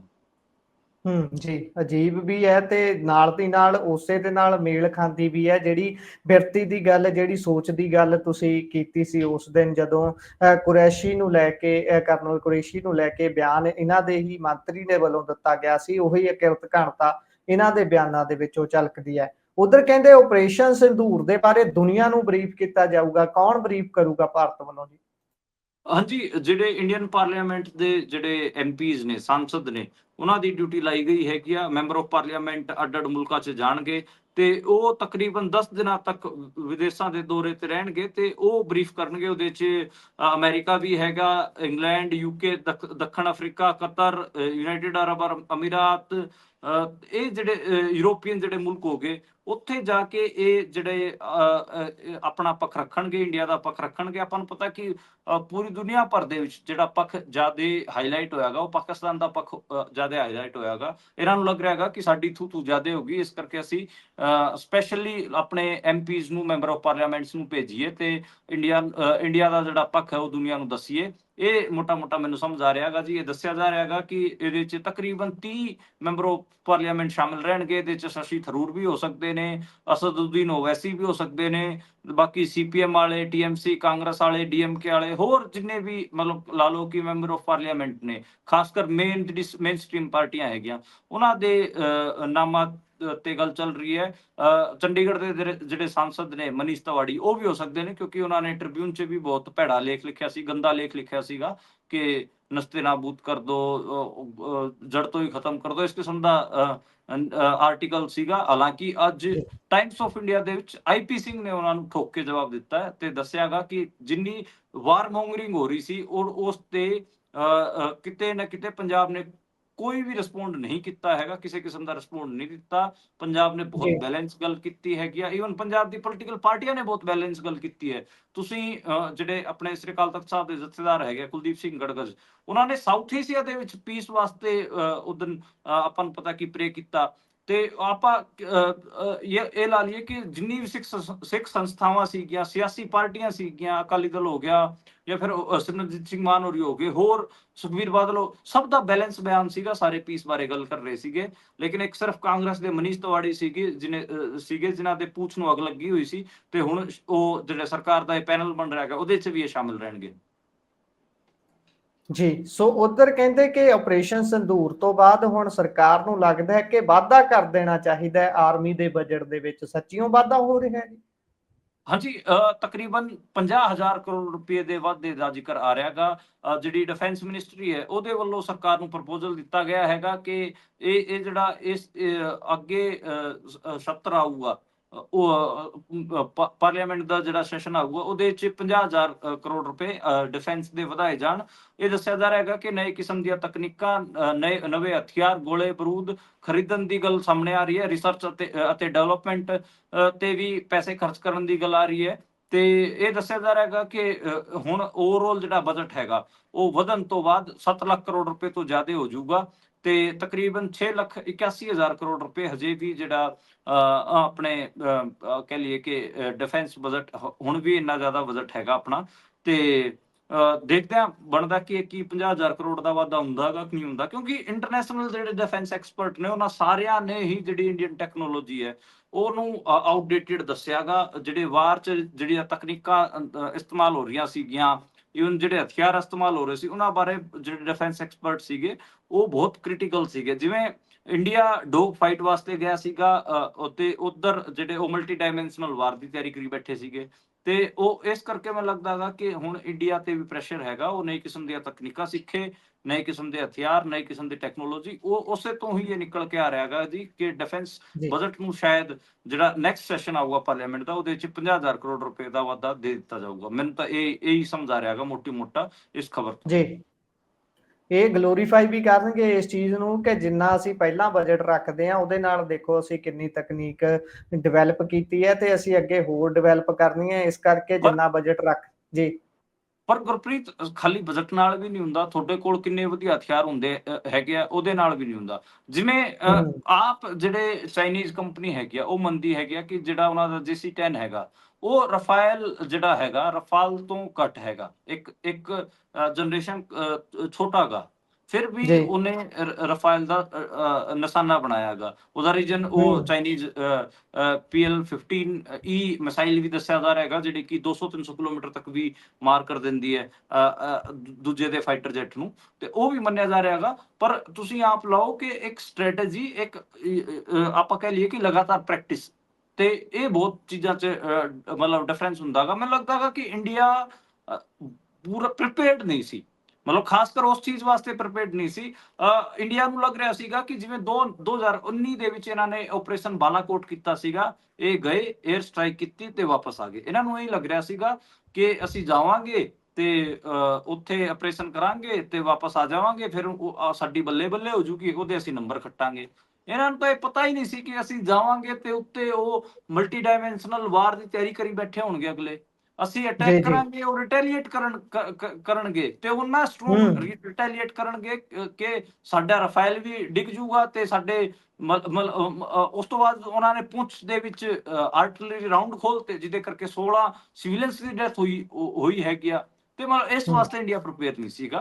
ਤੇ ਮੈਨੂੰ ਲੱਗਦਾ ਹੈ ਕਿ ਇਹ ਚੀਜ਼ਾਂ ਵੀ ਨੋਟ ਕਰਨੀਆਂ ਚਾਹੀਦਾ। ਮਾਮਲਾ ਸਿਰਫ ਇਹ ਨਹੀਂ ਹੁੰਦਾ ਕਿ ਤੁਹਾਡੇ ਕੋਲ ਟੈਕਨੋਲੋਜੀ ਕਿੰਨੀ ਬਿਹਤਰ ਹੈਗੀ ਆ, ਮਾਮਲਾ ਇਸ ਚੀਜ਼ ਦਾ ਵੀ ਹੈਗਾ ਕਿ ਨਵੇਂ ਕਿਸਮ ਦੀ ਜਿਹੜੀ ਤਕਨੀਕਾਂ ਨੇ ਤੇ ਨਵੇਂ ਤੇ ਜਿਹੜਾ ਨਵੇਂ ਕਿਸਮ ਦਾ ਵੋਰ ਹੋ ਰਿਹਾ ਹੈਗਾ, ਉਹਦੇ ਬਾਰੇ ਇੱਕ ਚੰਗਾ ਪਰਸਪੈਕਟਿਵ ਬਣਾਉਣਾ ਤੇ ਉਹਦੇ ਵਾਸਤੇ ਆਪਣੇ ਆਪ ਨੂੰ ਤਿਆਰ ਕਰਨਾ। ਜਿਵੇਂ 2020 ਤੋਂ ਲਗਾਤਾਰ ਜਿਹੜੇ ਡਿਫੈਂਸ ਐਕਸਪਰਟ ਪ੍ਰਵੀਨ ਸਾਨੀ ਹੈਗੇ, ਉਹ ਲਗਾਤਾਰ ਇੱਕ ਗੱਲ ਕਹਿ ਰਹੇ ਨੇ ਕਿ ਚਾਈਨਾ ਤੇ ਪਾਕਿਸਤਾਨ ਦੀ 에ਅਰ ਸਟ੍ਰਿਪਸ ਤੇ ਲਗਾਤਾਰ ਮਲਟੀ ਡਾਇਮੈਂਸ਼ਨਲ ਵਾਰ ਦੀ ਪ੍ਰੈਕਟਿਸ ਕਰ ਰਹੇ ਨੇ। ਤੇ ਜੀ ਇੰਡੀਆ ਨੂੰ ਵੀ ਦੇਖਣਾ ਚਾਹੀਦਾ ਕਿ ਜਿਹੜੀ ਇਹਨੇ ਕਿਸਮ ਦੀ ਵਾਰ ਦੀ ਪ੍ਰੈਕਟਿਸ ਹੋ ਰਹੀ ਹੈਗੀ, ਇਹ ਤੋਂ ਕਿਵੇਂ ਨਜਿੱਠਿਆ ਜਾਵੇ। ਹਾਲਾਂਕਿ ਡਿਫੈਂਸ ਜੀ ਐਕਸਪਰਟ ਤਾਂ ਇਹ ਵੀ ਕਹਿ ਰਹੇ ਨੇ, ਆਪ ਚਾਈਨਾ ਵੀ ਮੰਨ ਰਿਹਾ ਹੈਗਾ ਕਿ ਚਾਈਨੀਜ਼ ਜਿਹੜੇ ਹਥਿਆਰ ਨੇ ਉਹਨਾਂ ਦਾ ਜਿੰਨਾ ਵਧੀਆ ਵਰਤੋਂ ਪਾਕਿਸਤਾਨ ਕਰ ਸਕਦਾ ਹੈਗਾ, ਉਨਾ ਵਧੀਆ ਵਰਤੋਂ ਖੁਦ ਚਾਈਨਾ ਵੀ ਇੰਡੀਆ ਦੇ ਉਲਟ ਨਹੀਂ ਕਰ ਸਕਦਾਗਾ।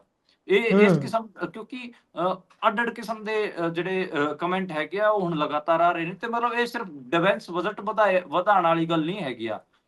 ਜੀ ਤੇ ਇਹ ਗੱਲ ਇਹ ਵੀ ਹੈਗੀ ਆ ਕਿ ਤੁਸੀਂ ਤੁਹਾਡੀ ਸਟ੍ਰੈਟੇਜੀ ਕਿਸ ਕਿਸਮ ਦੀ ਹੈ, ਤੁਹਾਡੀ ਮੈਂਟੈਲਿਟੀ ਕਿਸ ਕਿਸਮ ਦੀ ਹੈ, ਕਿ ਤੁਸੀਂ ਜਿਹੜੀਆਂ ਚੀਜ਼ਾਂ ਕਰ ਰਹੇ ਹੋ, ਜਿਹੜੇ ਐਕਟ ਕਰ ਰਹੇ ਹੋ, ਉਹਨਾਂ ਵਾਸਤੇ ਤੁਸੀਂ ਇੱਕ ਲਾਰਜਰ ਫਰੇਮਵਰਕ 'ਚ ਪ੍ਰਪੇਅਰ ਹੋ ਕੇ ਕਰ ਰਹੇ ਹੋ, ਜਾਂ ਤੁਸੀਂ ਸਿਰਫ ਨੰਬਰ ਖੱਟਣ ਵਾਸਤੇ, ਨੰਬਰ ਕੁੱਟਣ ਵਾਸਤੇ ਤੁਸੀਂ ਕਰ ਰਹੇ ਹੋ। ਮੈਨੂੰ ਲੱਗਦਾ ਵਾ ਕਿ ਜੀ ਜੀ ਇਹ ਆਪਰੇਸ਼ਨ ਤਾਂ ਪਹਿਲਾਂ ਵੀ ਹੁੰਦੇ ਰਹੇ ਹੈਗੇ, ਆਰਮੀ ਆਪਰੇਸ਼ਨ।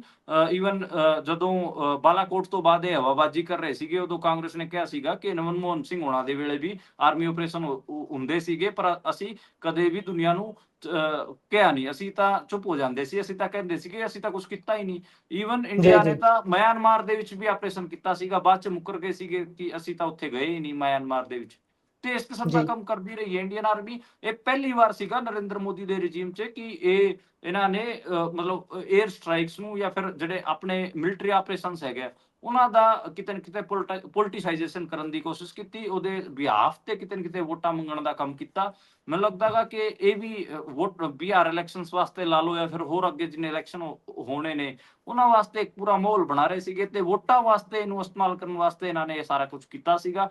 ਪਰ ਪਾਕਿਸਤਾਨ ਨੇ ਇੰਨਾ ਜ਼ਿਆਦਾ ਸਟਰੋਂਗਲੀ ਰਿਟੈਲੀਏਟ ਕਰਤਾ ਕਿ ਇਹਨਾਂ ਦਾ ਜਿਹੜਾ ਗੇਮ ਹੈ ਉਹ ਉਨਾ ਸੂਤ ਇਹਨਾਂ ਤੋਂ ਆਇਆ ਨਹੀਂ।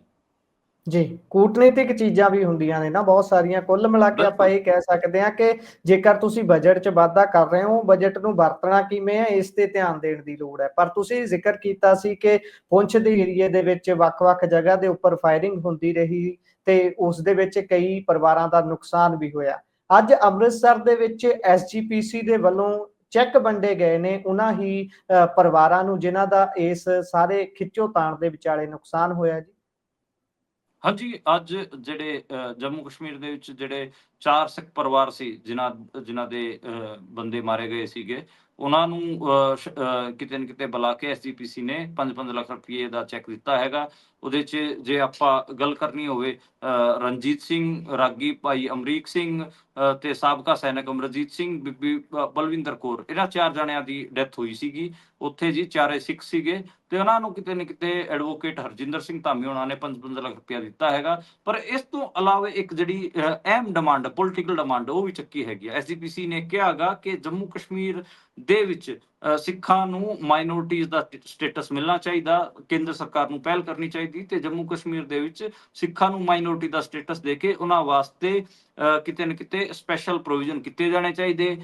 ਇਸ ਤੋਂ ਇਲਾਵਾ ਜਿਹੜੇ ਐਡਵੋਕੇਟ ਧਾਮੀ ਨੇ ਇਹ ਵੀ ਕਿਹਾ ਹੈਗਾ ਕਿ ਜਿਹੜੇ ਲੋਕ ਸ਼ਹੀਦ ਹੋਏ ਨੇ, 4 ਲੋਕ ਜਿਹੜੇ ਮਾਰੇ ਗਏ ਨੇ, ਇਹਨਾਂ ਦੇ ਪਰਿਵਾਰਾਂ ਨੂੰ ਇੱਕ ਸਰਕਾਰੀ ਨੌਕਰੀ ਵੀ ਮਿਲਣੀ ਚਾਹੀਦੀ ਤੇ ਜਿਹੜੇ ਪ੍ਰਭਾਵਿਤ ਪਰਿਵਾਰ ਨੇ ਉਹਨਾਂ ਦੇ ਬੱਚਿਆਂ ਦੇ ਸਿੱਖਿਆ ਦਾ ਖਰਚਾ ਵੀ ਸਰਕਾਰ ਨੂੰ ਚੁੱਕਣਾ ਚਾਹੀਦਾ। ਇਹ ਮੋਟਾ-ਮੋਟਾ ਜੀ ਨਿਕਲ ਕੇ ਸਾਹਮਣੇ ਆਇਆ ਹੈ। ਬਾਕੀ 5-5 ਜੀ ਲੱਖ ਰੁਪਇਆ ਅੱਜ ਪਰਿਵਾਰਾਂ ਨੂੰ ਦਿੱਤਾ ਹੈ ਐਸਜੀਪੀਸੀ ਵੱਲੋਂ। ਉਹਨਾਂ ਨੇ ਜਿਹੜੀ ਡਿਮਾਂਡ ਚੱਕੀ ਹੈਗੀ ਆ ਕਿ ਜੰਮੂ ਕਸ਼ਮੀਰ ਦੇ ਸਿੱਖਾਂ ਨੂੰ ਮਾਈਨੋਰਟੀ ਦਾ ਸਟੇਟਸ ਮਿਲਣਾ ਚਾਹੀਦਾ, ਮੈਨੂੰ ਲੱਗਦਾ ਕਿ ਵਾਜਿਬ ਡਿਮਾਂਡ ਹੈ ਤੇ ਉਹਦੇ ਤੇ ਕੇਂਦਰ ਸਰਕਾਰ ਨੂੰ ਅਮਲ ਵੀ ਕਰਨਾ ਚਾਹੀਦਾ। ਜੀ ਸੋ ਉਧਰ ਮਜੀਠਾ ਸ਼ਰਾਬ ਕਾਂਡ ਦੇ ਮਾਮਲੇ ਦੇ ਵਿੱਚ ਕੀ ਅਪਡੇਟਸ ਨੇ? ਹਾਂਜੀ, ਅੱਜ ਅੰਮ੍ਰਿਤਸਰ ਕੋਰਟ ਦੇ ਵਿੱਚ, ਜ਼ਿਲ੍ਹਾ ਕੋਰਟ ਦੇ ਵਿੱਚ ਦੁਬਾਰੇ ਤੋਂ ਜਿਹੜੇ ਆਰੋਪੀ ਗ੍ਰਿਫਤਾਰ ਕੀਤੇ ਗਏ ਹੈਗੇ ਆ, ਉਹਨਾਂ ਨੂੰ ਪੇਸ਼ ਕੀਤਾ ਗਿਆ ਸੀਗਾ ਤੇ ਅਕਿਊਜ਼ਡ ਨੂੰ 4 ਦਿਨਾਂ ਵਾਸਤੇ ਦੁਬਾਰੇ ਤੋਂ ਪੁਲਿਸ ਨੇ ਰਿਮਾਂਡ ਦੇ ਦਿੱਤਾ ਹੈਗਾ ਤੇ ਹੁਣ ਦੁਬਾਰੇ ਤੋਂ 4 ਦਿਨਾਂ ਤੱਕ ਜਿਹੜੇ ਆਰੋਪੀ ਹੈਗੇ, ਅਕਿਊਜ਼ਡ ਹੈਗੇ ਆ, ਉਹ ਪੁਲਿਸ ਰਿਮਾਂਡ ਤੇ ਰਹਿਣਗੇ। ਤਕਰੀਬਨ 16 ਲੋਕਾਂ ਨੂੰ ਰਾਉਂਡ ਅਪ ਕਰ ਰੱਖਿਆ ਗਿਆ, ਯਾਨੀ ਕਿ ਡਿਟੇਨ ਕਰ ਰੱਖਿਆ ਗਿਆ ਪੁਲਿਸ ਨੇ ਤੇ ਦੱਸਿਆ ਜਾ ਰਿਹਾ ਹੈਗਾ ਕਿ ਹਜੇ ਵੀ 2 ਜਿਹੜੇ ਅਹਿਮ ਮੈਂਬਰ ਨੇ ਉਹ ਫਰਾਰ ਨੇ, ਉਹ ਪੁਲਿਸ ਦੀ ਗ੍ਰਿਫਤ ਤੋਂ ਬਾਹਰ ਹੈਗੇ ਆ। ਜਿਹੜੇ ਡੈਥ ਟੋਲ ਹੈਗੇ ਆ ਉਹ 27 ਤੱਕ ਜਾ ਕੇ ਰੁਕ ਗਏ ਨੇ। 27 ਲੋਕਾਂ ਦੀ ਡੈਥ ਹੋਈਆਂ ਨੇ। ਅਲੱਗ-ਅਲੱਗ ਕਿਸਮ ਦੇ ਆਪਾਂ ਨੂੰ ਪਤਾ ਹੈ ਕਿ ਛਾਪੇਮਾਰੀ ਦੇ ਅਭਿਆਨ ਚੱਲ ਰਹੇ ਨੇ, ਕਿਤੇ ਦਰਿਆਵਾਂ ਤੋਂ ਸ਼ਰਾਬ ਨਿਕਲ ਰਹੀ ਹੈਗੀ ਆ। ਲੋਕ ਅੱਡ-ਅੱਡ ਥਾਵਾਂ ਤੇ ਲੋਕਾਂ ਨੇ ਵੀ ਪਿੰਡਾਂ 'ਚ ਚੌਕੀਆਂ ਬਣਾ ਲਈਆਂ ਨੇ। ਜਿਹੜੇ ਬੰਦੇ ਦੇਸੀ ਸ਼ਰਾਬ ਪੀਂਦੇ ਹੈਗੇ ਉਹਨਾਂ ਨੂੰ ਫੜ ਕੇ ਉਹਨਾਂ ਤੋਂ ਜਿਹੜੇ ਪੋਲਥਨ ਵਾਲੀ ਜਿਹੜੀ ਸ਼ਰਾਬ ਹੈ, ਨਕਲੀ ਸ਼ਰਾਬ, ਉਹ ਖੋਈ ਜਾ ਰਹੀ ਹੈ ਤੇ ਉਹਨਾਂ ਨੂੰ ਹਦਾਇਤ ਦਿੱਤੀ ਜਾ ਰਹੀ ਹੈ ਕਿ ਇਹ ਨਹੀਂ ਪੀਣਾਗਾ। ਈਵਨ ਕਾਂਗਰਸ ਦੇ ਜਿਹੜੇ ਅੰਮ੍ਰਿਤਸਰ ਤੋਂ ਸਾਂਸਦ ਨੇ ਔਜਲਾ ਸਾਹਿਬ, ਉਹਨਾਂ ਨੇ ਤਾਂ ਇਹ ਵੀ ਕਹਿਤਾ ਗਾ ਕਿ ਜਿਹੜੀ ਅੰਗਰੇਜ਼ੀ ਸ਼ਰਾਬ ਹੈ ਜਾਂ ਫਿਰ ਜਿਹੜੀ ਠੇਕਿਆਂ ਤੇ ਆਫੀਸ਼ੀਅਲ ਸ਼ਰਾਬ ਹੈ, ਉਹਨੂੰ ਸਸਤਾ ਕੀਤਾ ਜਾਵੇ ਤਾਂ ਕਿ ਜਿਹੜੇ ਗਰੀਬ ਲੋਕ ਹੈਗੇ ਆ ਉਹ ਨਕਲੀ ਸ਼ਰਾਬ ਪੀ ਕੇ ਨਾ ਮਰਨ। ਇਹ ਮੋਟਾ-ਮੋਟਾ ਨਿਕਲ ਕੇ ਸਾਹਮਣੇ ਆ ਰਿਹਾ ਹੈਗਾ ਜੀ। ਬਾਕੀ ਪੂਰਾ ਇੱਕ ਜਿਹੜਾ ਉਹ ਸਾਈਕਲ ਡੀਕੋਡ ਨਹੀਂ ਕਰ ਪਾ ਰਹੀ ਅਜੇ ਪੁਲਿਸ, ਜਿਵੇਂ ਲੁਧਿਆਣੇ ਵਾਲਾ ਤੇ ਦਿੱਲੀ ਵਾਲਾ ਜਿਹੜਾ ਬਣ ਰਿਹਾ ਹੈਗਾ ਕਿ ਜਿਹੜਾ ਮੈਥਨੋਲ ਪੰਜਾਬ 'ਚ ਸਪਲਾਈ ਹੁੰਦਾ ਗਾ, ਕਿਉਂਕਿ ਜਿੰਨਾ ਵੀ ਮੈਥਨੋਲ ਪੰਜਾਬ 'ਚ ਆ ਰਿਹਾ ਹੈਗਾ ਉਹਦੇ 'ਚ ਕਿਤੇ ਨਾ ਕਿਤੇ ਉਹ ਸਾਬਣ ਸਰਫ ਬਣਾਉਣ ਵਾਸਤੇ ਆ ਰਿਹਾ ਹੈਗਾ ਜੀ, ਓਨ ਪੇਪਰਸ, ਪਰ ਉਹਦਾ ਇਸਤੇਮਾਲ ਤਾਂ ਇੱਧਰ ਵੀ ਹੋ ਰਿਹਾ ਹੈਗਾ। ਇਸ ਕਰਕੇ ਪੁਲਿਸ ਉਸ ਪੂਰੇ ਸਾਈਕਲ ਨੂੰ ਡੀਕੋਡ ਨਹੀਂ ਕਰ ਪਾ ਰਹੀ। ਅੱਗੇ ਪੁਲਿਸ ਜਾ ਕੇ ਵਪਾਰੀਆਂ ਨੂੰ ਫੜ ਲੈਂਦੀ ਹੈ, ਵਪਾਰੀ ਚੱਕ ਕੇ ਉਹ ਕਾਗਜ਼ ਪੱਤਰੀ ਦਿਖਾ ਦਿੰਦੇ ਨੇ, ਦੇਖੋ ਜੀ ਸਾਡੇ ਤੋਂ ਤਾਂ ਇਹਨਾਂ ਨੇ ਸਾਬਣ ਬਣਾਉਣ ਵਾਸਤੇ ਲਿਆ ਸੀਗਾ, ਤੇ ਉਹ ਇੱਕ ਚੱਕਰ ਪੈ ਰਿਹਾ ਹੈਗਾ। ਬਾਕੀ ਜਿਹੜੇ 2 ਅਹਿਮ ਮੈਂਬਰ ਨੇ ਉਹ ਹਜੇ ਗ੍ਰਿਫਤ ਤੋਂ ਬਾਹਰ ਨੇ। ਉਹ ਜਦੋਂ ਫੜੇ ਜਾਣਗੇ ਉਸ ਤੋਂ ਬਾਅਦ ਥੋੜੀ ਹੋਰ ਗੁੱਥੀ ਸੁਲਝੂਗੀ। 4 ਦਿਨਾਂ ਦਾ ਰਿਮਾਂਡ ਹੈ, ਦੇਖਦੇ ਹਾਂ ਕਿ ਪੁਲਿਸ ਇਸ ਮਾਮਲੇ ਦੀ ਇਨਵੈਸਟੀਗੇਸ਼ਨ ਕਿੰਨੀ ਅੱਗੇ ਵਧਾਉਂਦੀ ਹੈਗੀ ਆ। ਜੀ, ਸੋ ਅਗਲੀ ਖਬਰ ਤੇ ਜੇਕਰ ਚੱਲੀਏ ਤਾਂ ਉਧਰ ਫਾਜ਼ਿਲਕਾ ਦੇ ਵਿੱਚ 40 ਪ੍ਰਦਰਸ਼ਨਕਾਰੀ ਜੇਲ੍ਹ ਭੇਜੇ ਤੇ ਇਹ ਭਾਰਤਮਾਲਾ ਪ੍ਰੋਜੈਕਟ ਦਾ ਵਿਰੋਧ ਕਰਨ ਵਾਲਾ ਮਾਮਲਾ ਹੀ ਹੈ। ਹਾਂਜੀ, ਜਿਹੜਾ ਭਾਰਤਮਾਲਾ ਪ੍ਰੋਜੈਕਟ ਵਾਲਾ ਮਾਮਲਾ ਹੈਗਾ, ਪੂਰੇ ਪੰਜਾਬ ਭਰ ਦੇ ਵਿੱਚ ਭਾਰਤਮਾਲਾ ਦੀ ਜਿਹੜੀ ਲੈਂਡ ਐਕਵਾਇਰ ਹੈਗੀ ਆ ਉਹਦੇ ਖਿਲਾਫ, ਉਹਦੇ ਉਲਟ ਪੰਜਾਬ ਦੇ ਵਿੱਚ ਪ੍ਰਦਰਸ਼ਨ ਹੋ ਰਹੇ ਨੇ ਜੀ। ਤੇ ਇਹ ਥੋੜਾ ਜਿਹਾ ਵੱਧ ਕੇ ਕੰਮ ਹੋਇਆਗਾ ਜੀ ਫਾਜ਼ਿਲਕਾ ਦੇ ਵਿੱਚ। ਫਾਜ਼ਿਲਕਾ 'ਚ ਇਹ ਨਿਕਲ ਕੇ ਸਾਹਮਣੇ ਆ ਰਿਹਾ ਹੈਗਾ ਕਿ ਤਕਰੀਬਨ 61 ਜਿਹੜੇ ਪ੍ਰਦਰਸ਼ਨਕਾਰੀ ਸੀ, ਜਿਨ੍ਹਾਂ ਚੋਂ 21 ਮਹਿਲਾਵਾਂ ਸੀਗੀਆਂ, ਉਹਨਾਂ ਨੂੰ ਡਿਟੇਨ ਕੀਤਾ ਗਿਆ ਸੀਗਾ। ਬਾਅਦ 'ਚ ਇਹ ਦੱਸਿਆ ਜਾ ਰਿਹਾ ਹੈਗਾ ਕਿ ਤਕਰੀਬਨ 40 ਲੋਕਾਂ ਨੂੰ 2 ਬੱਸਾਂ ਦੇ ਵਿੱਚ ਭਰ ਕੇ ਫਾਜ਼ਿਲਕਾ ਦੇ ਸਰਕਾਰੀ ਹਸਪਤਾਲ 'ਚ ਮੈਡੀਕਲ ਕਰਵਾਉਣ ਵਾਸਤੇ ਲੈ ਕੇ ਜਾਇਆ ਗਿਆ। ਬਾਅਦ 'ਚ ਜੇਲ੍ਹ ਭੇਜ ਦਿੱਤਾ ਗਿਆ ਹੈਗਾ। ਇੱਕ ਵੱਡਾ ਮਤਲਬ ਇਹ ਤੁਸੀਂ ਨੰਬਰ ਲਾਓ ਜੀ ਕਿ 40 ਲੋਕਾਂ ਨੂੰ ਜੇਲ੍ਹ ਭੇਜ ਦਿੱਤਾ ਗਿਆ ਹੈ, 40 ਕਿਸਾਨਾਂ ਨੂੰ, 21 ਮਹਿਲਾਵਾਂ ਨੂੰ ਮੌਕੇ ਤੇ ਰਿਹਾ ਕਰ ਦਿੱਤਾ ਗਿਆ ਹੈਗਾ। ਇਹ ਮੋਟਾ-ਮੋਟਾ ਖਬਰ ਹੈਗਾ। ਕਿਸਾਨ ਆਗੂ ਸੁਖਜਿੰਦਰ ਰਾਜਨ ਅਤੇ ਸੁਭਾਸ਼ ਗੁਦਾਰਾ, ਉਹਨਾਂ ਨੇ ਇਹ ਕਿਹਾ ਹੈਗਾ ਕਿ ਜਿਹੜੀ ਜ਼ਮੀਨ ਹੈਗੀ ਆ ਉਹ ਅਸੀਂ ਔਣੇ ਪੌਣੇ ਦਾਮਾਂ 'ਚ ਨਹੀਂ ਦੇਣੀ। ਇਹ ਭਾਰਤਮਾਲਾ ਪ੍ਰੋਜੈਕਟ ਦੇ ਵਿੱਚ ਜੇ ਸਾਡੀ ਸਰਕਾਰ ਜ਼ਮੀਨ ਲੈ ਰਹੀ ਹੈ ਤੇ ਫਿਰ ਸਾਨੂੰ ਮੁਆਵਜ਼ਾ ਮਿਲਣਾ ਚਾਹੀਦਾ। ਤੁਸੀਂ ਜੇਲ੍ਹ ਕਿਉਂ ਭੇਜ ਰਹੇ ਹੋ ਜੇ ਅਸੀਂ ਆਪਣੀ ਮੰਗ ਚੱਕ ਰਹੇ ਹਾਂ ਤਾਂ? ਮਤਲਬ ਤੁਸੀਂ ਆਪ ਲਾਓ, ਸਰਕਾਰ ਨੂੰ ਉਹਨਾਂ ਨੂੰ ਮੁਆਵਜ਼ਾ ਦੇਣਾ ਚਾਹੀਦਾ ਸੀਗਾ, ਪਰ ਉਹਨਾਂ ਨੂੰ ਕਿਤੇ ਨਾ ਕਿਤੇ ਸਰਕਾਰ ਚੱਕ ਕੇ ਜੇਲ੍ਹ ਭੇਜ ਰਹੀ ਹੈਗੀ ਆ। ਕਿੰਨਾ ਮਤਲਬ ਮਾੜਾ। ਇਹ ਥੋੜੀ ਨਾ ਕਿ ਯਾਰ ਤੁਸੀਂ ਆਓਗੇ ਕਿ ਸਾਡਾ ਡਿਵੈਲਪਮੈਂਟ ਦਾ ਪਰਸਪੈਕਟਿਵ ਹੈਗਾ, ਪਲਾਨ ਹੈਗਾ, ਅਸੀਂ ਇੱਥੋਂ ਹਾਈਵੇ ਕੱਢਣਾ ਗਾ, ਤੁਸੀਂ ਆਪਣੀ ਜ਼ਮੀਨਾਂ ਔਣੇ ਪੌਣੇ ਦਾਮ 'ਚ ਦੇ ਦਿਓ। ਐਂ ਥੋੜੀ ਨਾ ਚੱਲਦਾ ਗਾ।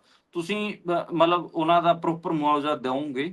ਜਿਹੜੇ ਕਿਸਾਨ ਹੈਗੇ ਆ ਪੰਜਾਬ ਦੇ, ਉਹ ਜਾਇਜ਼ ਮੰਗਾਂ ਵਾਸਤੇ ਲੜ ਰਹੇ ਨੇ, ਉਹਨਾਂ ਦੇ ਮੁਆਵਜ਼ੇ 'ਚ ਵਾਧਾ ਹੋਣਾ ਚਾਹੀਦਾ। ਔਣੇ ਪੌਣੇ ਦਾਮਾਂ 'ਚ ਕਿਸਾਨਾਂ ਦੀ ਫਰਟਾਈਲ ਲੈਂਡ ਨਹੀਂ ਜਾਣੀ ਚਾਹੀਦੀ। ਜੀ, ਸੋ ਇਹ ਸਾਰੀ ਗੱਲਬਾਤ ਸੀ। ਅੱਜ ਦੇ ਪ੍ਰੋਗਰਾਮ ਦਾ ਸਮਾਂ ਇੱਥੇ ਸਮਾਪਤ ਹੁੰਦਾ ਹੈ। ਸੋ ਤੁਸੀਂ ਜੁੜੇ ਪੂਨੀਆ ਜੀ ਵੱਖ-ਵੱਖ ਖਬਰਾਂ ਤੇ ਚਾਨਣਾ ਪਾਇਆ। ਬਹੁਤ-ਬਹੁਤ ਧੰਨਵਾਦ ਜੀ। ਸਤਿ ਸ਼੍ਰੀ ਅਕਾਲ। ਸਤਿ ਸ਼੍ਰੀ ਅਕਾਲ ਜੀ। ਸੋ ਇਹ ਸਨ ਸਾਡੇ ਨਾਲ ਮਨਦੀਪ ਪੂਨੀਆ ਜੀ, ਜਿਨ੍ਹਾਂ ਨੇ ਵੱਖ-ਵੱਖ ਖਬਰਾਂ ਦੇ ਉੱਪਰ ਚਾਨਣਾ ਪਾਇਆ। ਪ੍ਰੋਗਰਾਮ ਤੁਹਾਨੂੰ ਕਿਵੇਂ ਦਾ ਲੱਗਿਆ? ਤੁਸੀਂ ਆਪਣੇ ਵਿਚਾਰ, ਰਾਏ, ਟਿੱਪਣੀਆਂ ਸਾਡੇ ਨਾਲ ਸਾਂਝਾ ਕਰ ਸਕਦੇ ਹੋ। ਜੁੜੇ ਰਹੋ ਪੰਜਾਬੀ ਰੇਡੀਓ ਤੇ ਪੰਜਾਬੀ ਟੀਵੀ USA ਦੇ ਨਾਲ, ਕਿਉਂਕਿ ਪ੍ਰੋਗਰਾਮਾਂ ਦੀ ਲਗਾਤਾਰਤਾ ਇਸੇ ਤਰ੍ਹਾਂ ਬਰਕਰਾਰ ਰਹੇਗੀ। ਸਾਨੂੰ ਦੋਨਾਂ ਨੂੰ ਦਿਓ ਇਜਾਜ਼ਤ। ਧੰਨਵਾਦ। ਸਤਿ ਸ਼੍ਰੀ ਅਕਾਲ।